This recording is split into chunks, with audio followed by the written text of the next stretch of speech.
Siapa yang ingin kaya? Ya. Siapa yang ingin punya mobil? Masya Allah. Siapa yang belum nikah pengen nikah? Siapa yang pengen punya keturunan? Siapa yang pengen masuk surga? Nah, intinya banyak permintaan. Permintaan itu bahasa Arabnya doa. Setiap permintaan ingin rasanya kita dikabul. Ya kan? Minta itu kepada yang punya atau yang tidak punya? Kepada yang mampu atau yang tidak mampu? Siapa yang paling mampu yang bisa kita minta? Allah. Maka diatur caranya lewat apa? Sholat. Ternyata berdoa dalam sholat itu berbeda dengan doa saat tidak sedang sholat.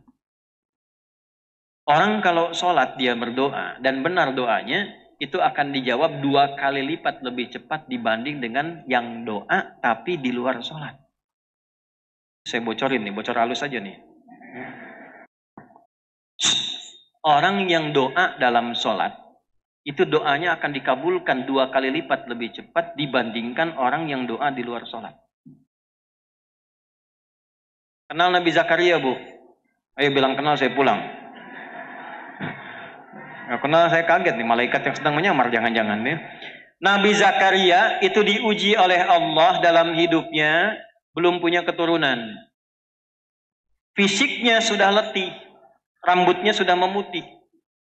Maaf, istrinya, maaf, divonis oleh medis monopos dan mandul. Secara medis tak mungkin punya keturunan. Secara klinis mustahil. Berdoa sering dilakukan. Di surat Maryam kan viral. Jadi kalau kita baca dari ayat 1 sampai dengan terjawab doa ayat 15, itu ada doanya. Kaf ha ya ain sad. Dzikra rahmati rabbika 'abdahu Zakaria iznada rabbahu. Tuh, nidaan khafiyya. Minta sama Allah, Rabbi inni wahanal admu minni washta'ala ra'su syaiba. Ya Allah, fisikku sudah letih, rambutku sudah memutih, tapi aku belum punya keturunan. Doa rajin. Tapi ketika doa itu dipanjatkan dalam sholat, dalilnya apa? Kita pakai dalil. Quran surah ketiga, surah Ali Imran. Ayatnya ayat 38 sampai 39. Sholat. Ini sekaligus kita share ilmu ya. Maaf, kita sampai jam berapa ya? Insya Allah. Baik, alhamdulillah. Ibu sampai jam 3, jam 2, jam 1, subuh boleh. Insya Allah. Saya ikut ya.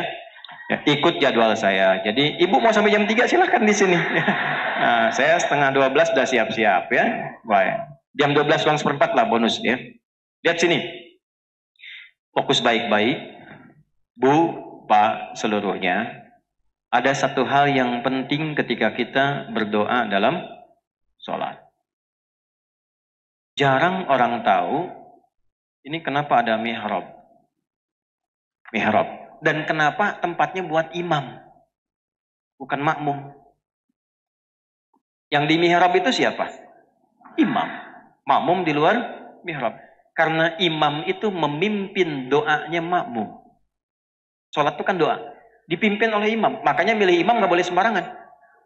Nggak boleh sembarangan. Boleh imam di kantor, tapi belum tentu imam di masjid. Kualifikasinya beda. Oh, hati-hati. Saya pernah ngajar di satu tempat pesantren. Pesantren itu letaknya di satu komplek. Itu pensiunan pejabat, Pak. Pejabat di kantor, bukan di masjid. Tapi semangatnya tinggi. Pengen jadi imam di masjid. Bagus, patut dicontoh. Ini kisah nyata. Cuman sayang, bacaan belum benar sepenuhnya. Saya bilang, Pak, bacaannya dibetulkan dulu baru jadi imam. Jawabannya bagus. Justru dengan menjadi imam Ustadz, jamaah bisa dibetulkan di belakang.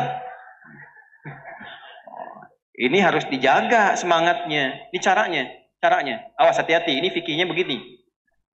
Saya bilang, Pak, tetap jadi imam. Saya salut dengan Bapak. Terima kasih Ustadz. Bagaimana kalau supaya lebih bagus, saya kirimkan santri melatih bacaan Bapak sebelum jadi imam. Dibacakan dulu, dibimbing dulu supaya ketika jadi imam makin bagus. Tapi saat latihan tetap Bapak jadi imam. Imam sholat zuhur dan asar. Maghrib, isya, subuh, santri aja dulu Pak. Ya. Kan nggak turun status kan? Ya, yang penting jabatan tetap kan? Ya. Jadi zuhur sama asar sepakat Pak, dealnya kan bagus. That's a big deal ya. Tetap jadi imam, cuma zuhur dan asar. Apa yang terjadi? Imam betul. Diperbaiki bacaan. Setelah makin bagus, Pak sudah bagus nih, udah Ustadz santri aja karena tahu yang bagus santri gitu ya. Tapi setelah itu terbiasa sekarang banyak jadi imam. Jadi imam. Dan tempatnya kenapa di mihrab? Mihrab itu tempat yang disebutkan dalam Al-Quran punya dua keutamaan. Satu, cepat mendatangkan rizki. Rizki. Dua, mempercepat terkabulnya doa. Di surah yang sama, surah 3, di ayat 37, paling kiri sebelah bawah di pojok di mushaf, itu diterangkan tentang keutamaan mihrab, tentang rizki. Ternyata satu, mihrab itu bukan hanya khusus di masjid. Ibu di rumah bisa bikin mihrab, Bu. Bapak di rumah bisa bikin mihrab. Dan ternyata mihrab itu tidak harus bentuknya ruangan. Saya waktu pulang di Tripoli, saya ngontrak Pak di Ciputat. Petakan, alhamdulillah. Kita adakan mihrab sehamparan sajadah saja. Yang penting fungsinya mihrab. Apa itu mihrab? Tempat yang dikhususkan untuk ibadah saja. Tidak yang lain. Sholat di situ, baca Quran di situ, doa di situ, makan keluar dari situ. Bikin status jangan di situ. Ya. Ceplik, maaf ya, sedang di mihrab, jangan diganggu dulu. Nah, keluar. Jika itu bisa dilakukan, apa nasabnya di luar masjid? Maryam. Maryam dibikinkan mihrab oleh orang tuanya. Jadi begitu lahir, Imran meninggal, Hannah masih ada, dibimbing oleh pamannya Zakaria, dibikinkan mihrab. Begitu berdoa, ibadah, sholat di dalamnya, apa yang terjadi? Perhatikan ayatnya. Fataqabbalaha rabbuha biqabulin hasanin wa ambataha nabatan hasanan wa kaffalaha Zakaria. Kullama dakhala 'alaiha Zakaria al-mihrab wajada 'indaha rizqa. Qala ya Maryam anna laki hadha? Qalat huwa min 'indillah. Innallaha yarzuqu man yasha'u bighairi hisab. Setiap kali pamannya nengok Maryam di mihrab, sudah ada rizkinya. Paman bawa pakaian, bawa buah-buahan, bawa makanan, masuk ke situ sudah ada makanan, sudah ada buah. Kalau musim anggur ada anggur wajar, bukan musim anggur ada anggur. Ditanya oleh pamannya, Maryam dari mana semua ini? Kata Maryam, semua dianugerahkan oleh Allah. Kalau kita mendekati Allah dengan baik, Allah berikan tanpa batas. Di mana dilakukan itu? Mihrab. Jadi kalau bapak, ibu berdoa ingin diberikan rizki yang cepat, rizki itu keturunan, rizki ketenangan, rizki materi, bikin mihrab, lakukan. Nah di mihrab itulah Nabi Zakaria sholat. Lihat, berdoa. Dalilnya kembali ke ayat 38-39. Hunalika da'a Zakaria rabbah. Qala rabbi habli min ladunka dzurriyyatan thayyibah. Innaka sami'ud du'a. Di mihrab itulah Nabi Zakaria berdoa, minta sama Allah. Perhatikan doanya. Ya Allah, semua orang mengatakan bahwa aku tidak mungkin punya keturunan. Karena itu aku meminta kepadamu yang tidak pernah punya batas dalam pemberian. Rahasia ketiga, Bu. Yang ketiga nih, saya udah kasih rahasia. Di sini aja nih. Tanya tadi sama jamaah Cijantung, gak dibuka kecuali di sini. Jangan dibagi-bagi ya. Apa yang ketiga? Kalau mau doa, buka awali dengan nama Allah sesuai kebutuhan kita. Tuh. Disingkat Asmaul Husna. Dalilnya apa? Quran surah 17. Ayat berapa? 110. Qulidu'ullaha, hei adi, hei fulan, hei fulanah, kalau sedang punya harapan, punya keinginan, punya doa, kata Allah sebut namaku, minta. Awid'ur Rahman, atau sebut nama kasihku Rahman.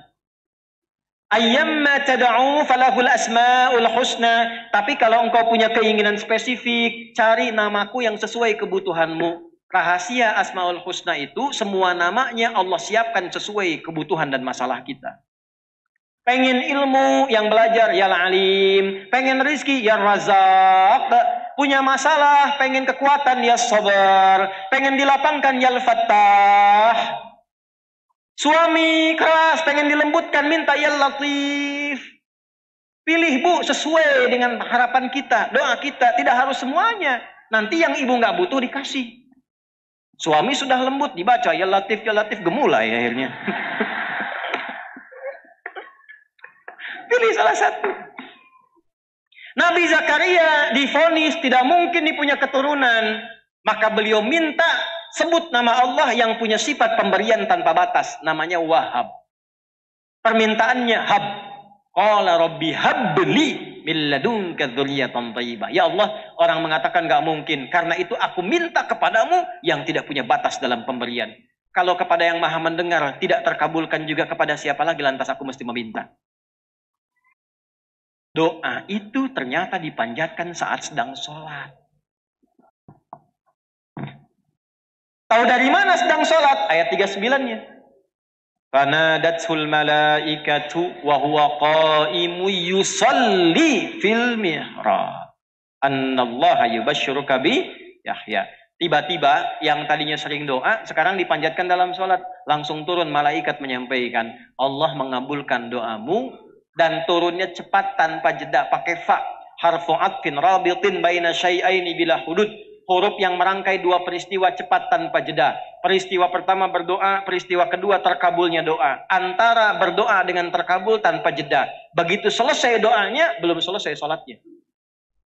Bahasa Qurannya masih berdiri, Bu. Sholatnya belum selesai.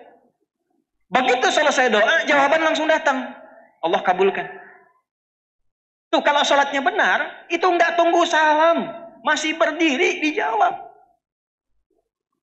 Nabi Zakaria sholat dulu, berdiri, minta dikabul. Umat Nabi Muhammad SAW, karena 10 kali lipat dijamin oleh Allah lewat syafaat dan kemuliaan nabinya, maka tidak tunggu sholat. Sebelum sholat, langsung Allah sampaikan mau minta apa. Nabi Zakaria sholat dulu, minta dikasih. Umat Nabi Muhammad sebelum sholat sudah ditunggu mau minta apa. Turunlah perintah. Wasta'inu bisabri Nih, saya tulis nih supaya betul-betul paham. Kita mengerti. Wasta'inu. Ini saya berjuang sepenuh hati menerangkan ini. Ya. Datang sendiri, berangkat sendiri, nulis sendiri, ngapus sendiri itu. Kalau belum taat juga dengan cara apa lagi saya mesti terangkan.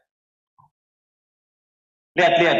Wasta'inu, dan jika kalian sedang punya masalah. Begitu cara menerjemahkannya. Bisabri, terima dulu itu dengan sabar. Sebagai ujian dari siapa? Cara sabar gimana? Yakinkan pada diri kita, Allah tidak akan menguji kecuali kalau kita la yukallifullahu nafsan illa. Yang kedua, yakinkan setiap masalah pasti ada solusinya. Inna ma'al usri.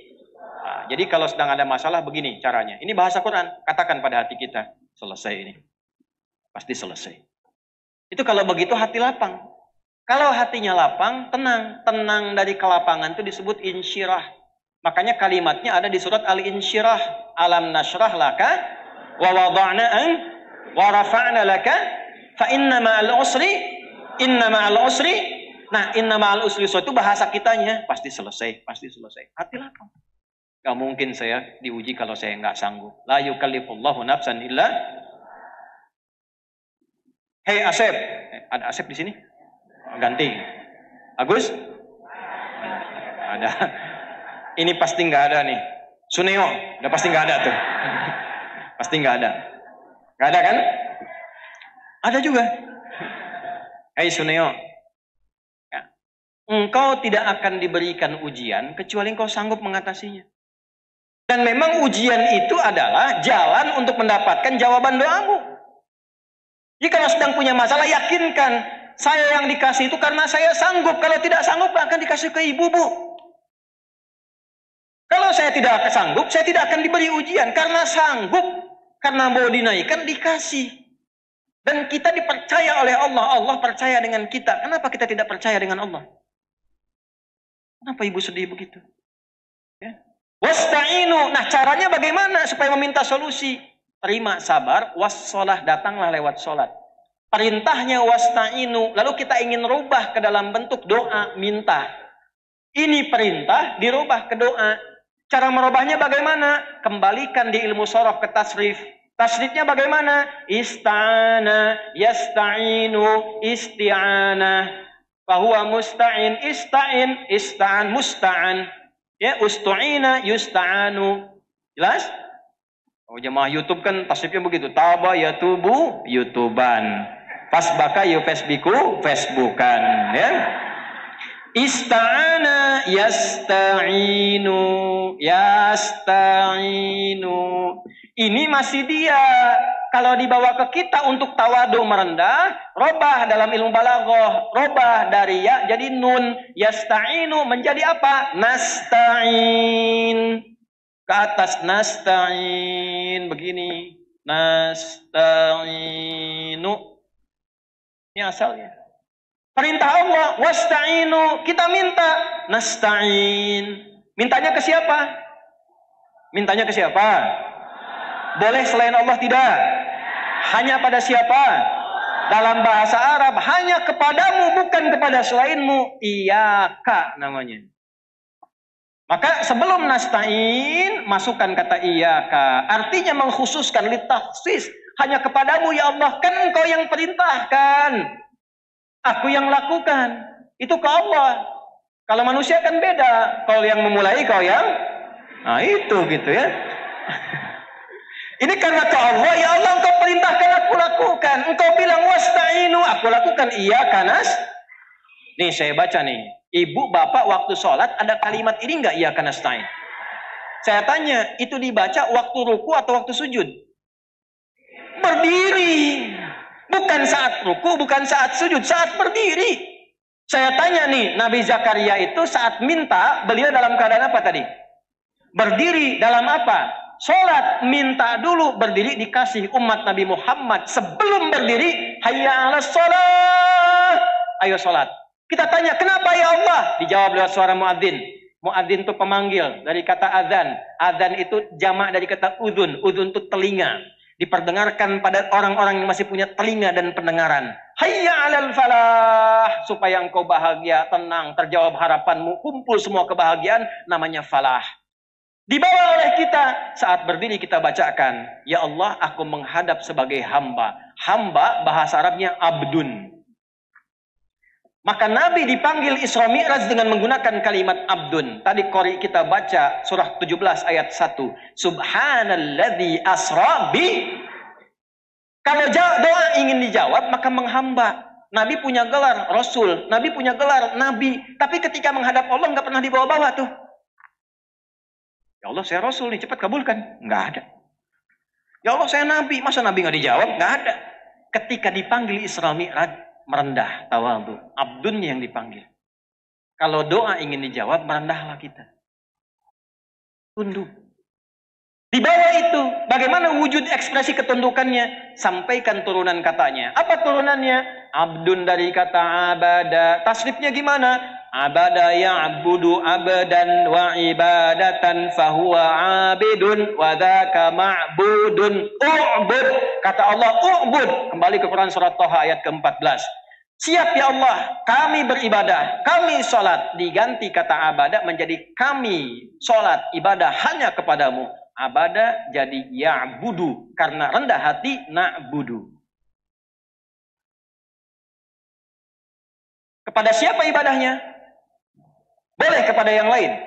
Tidak, karena kita khususkan ilmu balaghah datang. Litakhsis, datangkan kata iyaka di depannya. Iyaka na'budu. Begitu kita sholat iyaka na'budu, langsung Allah jawab. Mau minta apa? Maka kita katakan wa iyaka nas. Sekarang lihat hadis qudsinya. Kita nyambung ke hadis. Quran kan sudah, hadis belum. Saya bacakan hadis qudsinya. Qala an Abi Hurairah radhiyallahu ta'ala anhu. Anin Nabi sallallahu alaihi wasallam qala. Qala Allah azza wa jalla. Hadis riwayat sahabat Abu Hurairah. Abu Hurairah menerima dari Nabi sallallahu alaihi wasallam. Nabi mengatakan inilah hadis qudsi.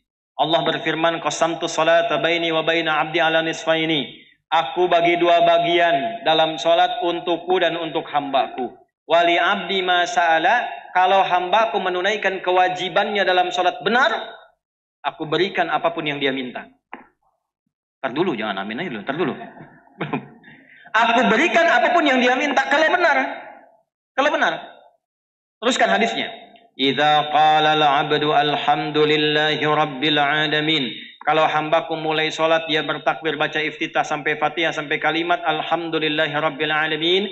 Qala Allah Azza wa Jalla, maka Allah menjawab kalimatnya, Hamadani abdi, hambaku sedang memujiku. Bu, ternyata saat sholat kita dijawab oleh Allah. Makanya punya sifat ihsan. Hadis Muslim nomor hadis yang ke-8. Anta'budallaha ka'annaka tarahu fa illam takun tarahu fa innahu. Kalau tak mampu melihat Allah yang mengawasi menjawab kita, rasakan diawasi. Wa idza qala al-'abdu ar-rahmanir rahim, kalau dibaca lagi ar-rahmanir rahim, perhatikan jawabannya. Asna alayya abdi, hambaku sedang menyanjungku. Wa idza qala al-'abdu maliki yaumiddin, kalau hamba membaca maliki yaumiddin, qala Allah azza wa jalla, Allah menjawab majjadani abdi, hambaku sedang mengagungkanku. Sekarang lihat, di sini intinya. Wa idza qala al-'abdu iyyaka na'budu wa iyyaka nasta'in.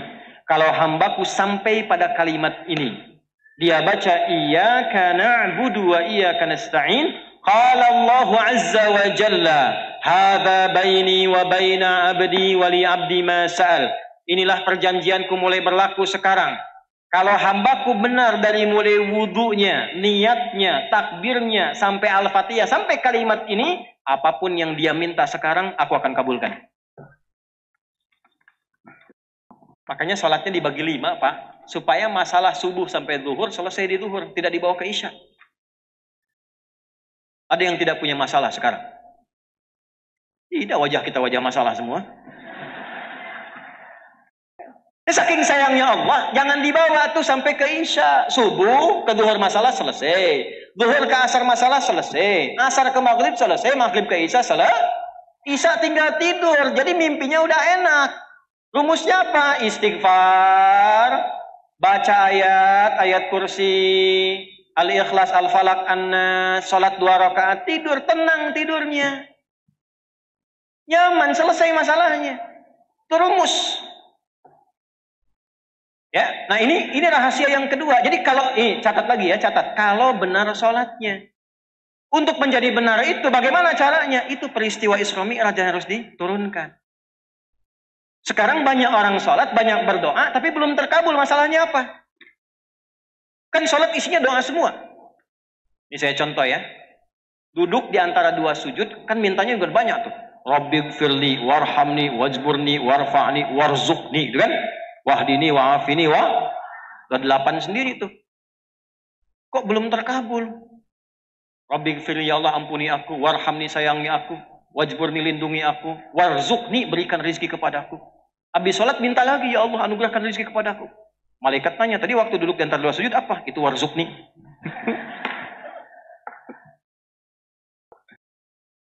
Dulu orang baru sholat baca terkabul. Kenapa kita sekarang sampai salam belum terkabul? Kenapa ada orang sekarang sampai salam belum terkabul? Nah ini ada masalah nih, karena Isra Mi'rajnya banyaknya peringatan formalitas.